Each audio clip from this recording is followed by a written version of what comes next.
Hey friends, welcome back. Today, we're not just telling a story, we're stepping into one. Into the life of a boy who grew into a myth. A man whose ambition knew no limits. A king who conquered more than any before him, and left a legacy that still shapes our world, over 2,000 years later. This isn't just about battles. It's about vision. About destiny. About what happens when a young man believes he's meant for something far beyond the borders of his birth. Let's begin. Alexander was born in 356 BC, in the ancient city of Pella, the capital of Macedonia, located in what is now northern Greece. But from the very beginning, his life wasn't ordinary. His father, King Philip II, was a fierce and brilliant military leader. He had turned Macedonia from a weak and scattered kingdom into a dominant force. But he didn't just want a son, he wanted a successor. A king who could go even further. His mother, Olympias, was just as intense. Deeply spiritual, fiercely proud, and utterly convinced that her child was chosen by the gods. Before Alexander was born, she dreamt of a thunderbolt striking her womb, setting it on fire. At the same time, Philip claimed to see a lion sealing her womb in a vision. And on the very day Alexander was born, something eerie happened. The temple of Artemis, goddess of war and the hunt, burned to the ground in Ephesus. People whispered, a force of destiny has entered the world. From the moment Alexander could walk, he was trained to rule. While other children played with toys, he trained with swords and shields. Olympias would tell him every day, "You are not like other children. You were meant to lead." But Philip wanted more than just a fighter, he wanted a philosopher king. So he found the greatest teacher of the time for his son, Aristotle. For 3 years, Aristotle taught young Alexander everything. Science, politics, literature, philosophy, the art of war, and the stories of the great heroes of the past. It was here that Alexander fell in love with the legend of Achilles, the warrior hero of the Iliad. He read it endlessly, carried a copy wherever he went, and tried to live up to that same level of glory. But Aristotle gave him something more important than stories. He gave him vision. A true king, Aristotle said, doesn't just rule land, he rules hearts. He builds a new world. And Alexander took those words seriously. One of the most famous moments of his youth came when he was just 12 years old. A wild black horse named Bucephalus was brought before Philip. The horse was beautiful, but uncontrollable. No rider could stay on it. Philip was ready to send it away. But Alexander stepped forward. "Let me try," he said. People laughed. But Alexander had noticed something the others didn't. The horse wasn't mad, it was afraid. It was spooked by its own shadow. So Alexander calmly turned the horse toward the sun so it couldn't see its shadow. Then he leapt onto its back and rode like he had been born to do it. The crowd was stunned. Philip rushed over and hugged his son. "Macedonia is too small for you," he said. "Find a kingdom worthy of your greatness." By the time he was 16, Alexander was already leading troops in his father's army. Philip had enemies everywhere, and Alexander proved he could handle them. While other commanders used brute force, Alexander used strategy. He studied his enemies, anticipated their moves, and struck with surgical precision. His soldiers didn't just obey him, they believed in him. But then came a twist no one expected. When Alexander was 20, his father was assassinated. No one knew exactly who did it. Some whispered that Olympias, his own mother, had a hand in it, so her son could take the throne. Whether true or not, one thing was clear, Macedonia was in chaos. The nobles didn't trust Alexander. He was too young, too untested. Other kingdoms saw their chance to break away. Rebellions flared up. But Alexander didn't wait. Within days, he declared himself king. And he made one thing perfectly clear: rebellion would not be tolerated. He struck fast, ruthlessly. Even some of his father's most loyal generals were executed if they hesitated to support him. Then came his first real test. The city of Thebes, one of the most powerful cities in Greece, rebelled. They believed Alexander was just a boy who wouldn't last. They were wrong. Alexander marched straight to their gates with his army. Thebes expected a siege. But Alexander moved like lightning. His army crashed through the walls, burned the city, and slaughtered thousands. Then he gave the order, destroy it all. Thebes was wiped off the map. A message was sent to the world, challenge me, and I will erase you. After that, Athens, Sparta, and every other Greek city surrendered without a fight. Greece was his. Now, it was time for the world. Alexander turned his eyes east, toward the Persian Empire. At the time, Persia was the largest and richest empire in the world. Its king, Darius III, ruled over millions. His armies were massive. No one had ever dared to take them on, except Alexander. He gathered 35,000 men. A small army compared to the Persians, but to him, numbers didn't matter. Before setting sail, he did something no general had ever done. He burned his ships. His men stared in disbelief. "Why are we burning our way home?" they asked. Alexander turned to them and said, "We have only two choices. Conquer Persia or die here." With no retreat, no way back, and nothing to lose, Alexander marched into history. The first major test came at the Granicus River. 40,000 Persian soldiers waited on the other side. His generals urged caution. "This is too dangerous," they said. Alexander smiled. "I don't wait. I win." And with that, he charged straight into the river, sword drawn. The battle was brutal, bloody.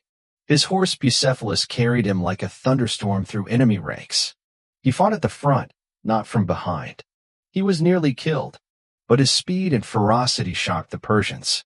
By the end of the day, 10,000 Persian soldiers were dead. Alexander lost fewer than 400. After the Battle of the Granicus, word of Alexander's victory spread like wildfire. City after city along the Persian frontier began to surrender. This wasn't just a military campaign anymore. It was a movement. The world was watching.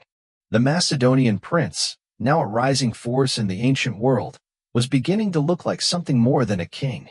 And somewhere in the heart of Persia, Darius III, the king of kings, was boiling with rage.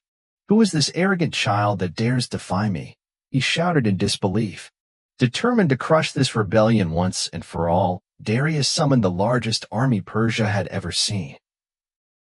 Over 250,000 soldiers, equipped with war elephants, bladed chariots, and elite warriors. On paper, it should have been a massacre. But Alexander didn't go straight to Darius. Instead, he turned south, toward Egypt, a brilliant move that no one saw coming. Egypt had long been under Persian rule, but the people were tired of oppression. When Alexander arrived, he wasn't met with swords, he was met with open arms. In the capital city of Memphis, the priests crowned him pharaoh. They believed he wasn't just a great warrior, he was divine. Seeking to cement his legacy, Alexander made a mysterious journey deep into the desert, to the Oracle of Siwa. There, in silence and shadow, the priests told him he was the son of Zeus. Many would have taken this as symbolism. Alexander believed it as truth. In that moment, something in him changed. He didn't just want to rule an empire, he wanted to rule history. With Egypt under his control, Alexander turned back east. In 331 BC, he and Darius finally met again, on the vast plains of Gaugamela. It was the ultimate showdown. Darius came with everything: elephants, iron chariots, and an army that stretched beyond the horizon. Alexander had only 47,000 men, but he had something Persia couldn't match: genius. Studying the terrain carefully, Alexander positioned his troops to provoke Darius into breaking formation. As the Persian line twisted, Alexander spotted the opening and charged, straight at Darius himself. In a single, brilliant maneuver, he shattered the Persian line. Darius panicked and fled. His empire unraveled behind him. Alexander marched through Babylon, Susa, and finally Persepolis, the glittering heart of Persian wealth and culture. And then, in a moment that symbolized more than any speech ever could, he set fire to the palace of the Persian kings.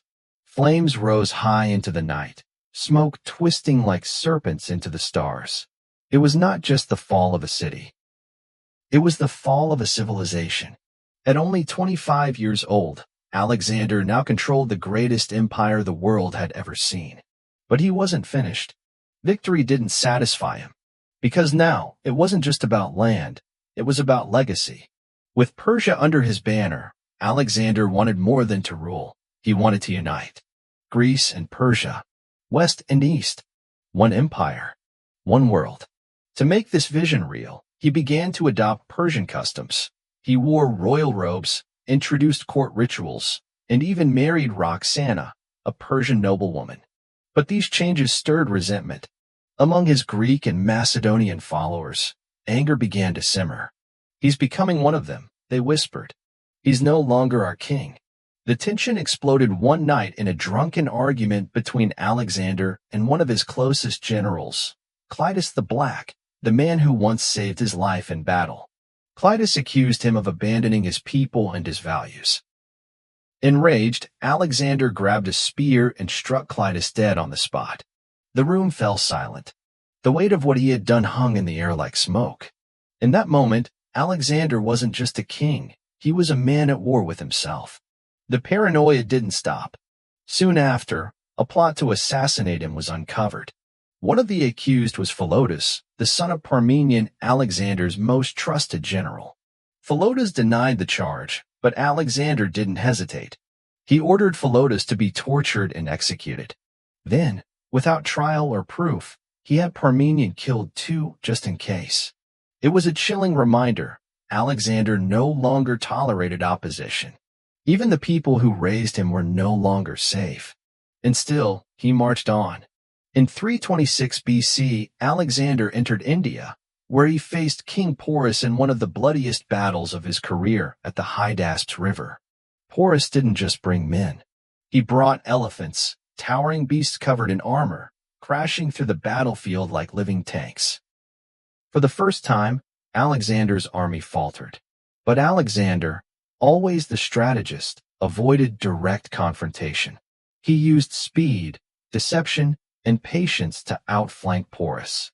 After hours of brutal combat, Porus was captured. But instead of killing him, Alexander was impressed. He asked, "How should I treat you?" Porus replied, "Like a king." And so Alexander did just that. He spared Porus, made him an ally, and honored him as a ruler. It was a rare moment of grace in a life defined by conquest. But Alexander's dreams of pushing further east were crushed, not by enemies, but by his own men. After years of endless war, they had had enough. They were tired, broken, far from home. When Alexander ordered the next campaign deeper into India, his soldiers refused. He begged. He gave speeches about glory and legacy. But for the first time, no one moved. Not even his voice could carry them forward. And so, for the first time in his life, Alexander turned back. Not because he was defeated in battle, but because he was abandoned by the will of his own army. After years of war and unimaginable victories, Alexander began the long march back from India. The return journey was brutal. His army crossed the Gedrosian Desert, one of the most unforgiving terrains on earth. Blistering heat, no water, and endless sandstorms stripped the men of their strength. Thousands died of thirst, hunger, and exhaustion. Some collapsed mid-step, others simply vanished into the dunes. Alexander, as always, marched at the front, sharing in the suffering. But even he began to weaken. Not in body, at least not yet, but in spirit. When he finally returned to Babylon in 323 BC, the boy who had once chased legends had become one himself. He had conquered an empire that stretched across 3 continents. He had destroyed kings, built cities, and written his name into the bones of history. But as his empire grew, so did its cracks. Holding it together was proving harder than winning it. Macedonia, Persia, Egypt, India, so many cultures, languages, religions, and only one man trying to hold it all under one crown. And then, in the middle of this delicate balancing act, everything shifted. Alexander fell sick. It started suddenly, searing pain, high fever, weakness in his limbs. Some say it was typhoid. Others believe malaria. A few whisper poison. But no one really knows. For days, he lay in bed, unable to speak, his eyes half open but distant, drifting between life and legend. His generals surrounded him, waiting, desperate for guidance. Who would rule after him? Who would take the empire he built? Finally, someone asked, "To whom do you leave your kingdom?" Alexander, barely able to whisper, replied, "To the strongest." Then, silence. On June 10th, 323 BC, at just 32 years old, Alexander the Great, conqueror of the known world, took his last breath. His death sent shockwaves across the ancient world. Cities mourned. Armies broke apart. And somewhere, quietly, the dream of a united empire began to unravel. What came next was chaos. With no clear successor, Alexander's top generals, his most trusted companions, turned against one another. What started as a pact to rule together quickly dissolved into ambition, betrayal, and war. This brutal chapter became known as the Wars of the Diadochi, or successors. Each general wanted power. None wanted to share it. Eventually, the empire split into four main pieces. Ptolemy took Egypt and founded a dynasty that would last for 300 years, including the famous Cleopatra. Seleucus claimed Persia and parts of India, forming the Seleucid Empire. Antigonus held on to Greece and Macedonia, though not for long. And Lysimachus ruled parts of Asia Minor. The unity Alexander dreamed of was gone. In its place, bloodshed, rivalry, and fragmentation. And yet, something survived. Though the empire was divided, the influence of Alexander never disappeared. His vision outlived the political collapse. His impact was cultural, intellectual, and spiritual. He had carried not just soldiers across the world, but also ideas. The era that followed his conquest became known as the Hellenistic Age, a time when Greek language, philosophy, science, and art spread across the ancient world. Greek became the global language. Long after Alexander's death, Greek remained the tongue of diplomacy, trade, and scholarship. Even the New Testament of the Bible was originally written in Greek. His idea of building cities everywhere he went also changed the landscape forever. The most famous of these was Alexandria in Egypt. It became a beacon of learning, home to the largest library in the ancient world, the Library of Alexandria. There, scholars from all cultures came together to share knowledge in science, medicine, mathematics, and philosophy. Alexander's conquests also built bridges between East and West, allowing scientific and cultural exchange on an unprecedented scale. Greek thought influenced Indian art and philosophy. In return, Eastern wisdom found its way into the Western world. In regions like Gandhara, Greek and Buddhist artistic styles fused into one, creating something entirely new. Even though Alexander had conquered through war, he left behind something more lasting, a blending of civilizations. But the man himself, was he a hero or a tyrant? That question lingers. On one hand, Alexander never lost a battle. He spread education and culture, showed mercy to defeated kings like Porus, and dreamed of a world unified beyond borders. On the other hand, he also slaughtered entire cities, executed friends and loyal generals out of suspicion, and let power consume him in his final years. The deeper truth is, he was both. And that's what makes him so fascinating. Julius Caesar once wept after seeing a statue of Alexander, saying, "At my age, Alexander had conquered the world. And I have done nothing." Napoleon Bonaparte studied his tactics before every campaign. Modern military academies still teach his battle strategies. West Point. Sandhurst. His name remains a blueprint for power, ambition, and brilliance. And yet, his death remains a mystery. Some believe he was poisoned, silently removed by generals who feared his power. Others say he died from disease. A modern theory suggests Guillain-Barré syndrome, a rare condition that could have left him paralyzed but mentally aware, meaning he may have been alive for hours or even days after being declared dead. Chilling, if true. But maybe the cause doesn't matter as much as the question that follows. What do you leave behind when you're gone? Alexander left no heir, no clear plan, and no peaceful legacy. But he left something bigger, a story. A story that still burns in the imagination of humanity.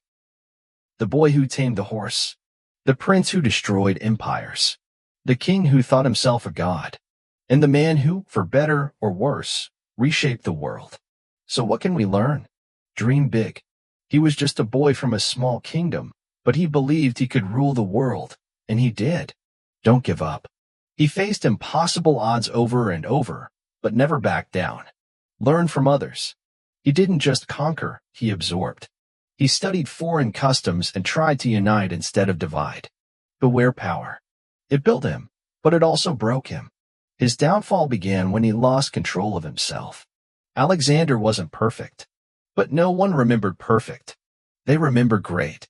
And that's why, 2,300 years later, we still say his name with awe. Alexander the Great. He didn't just conquer the world.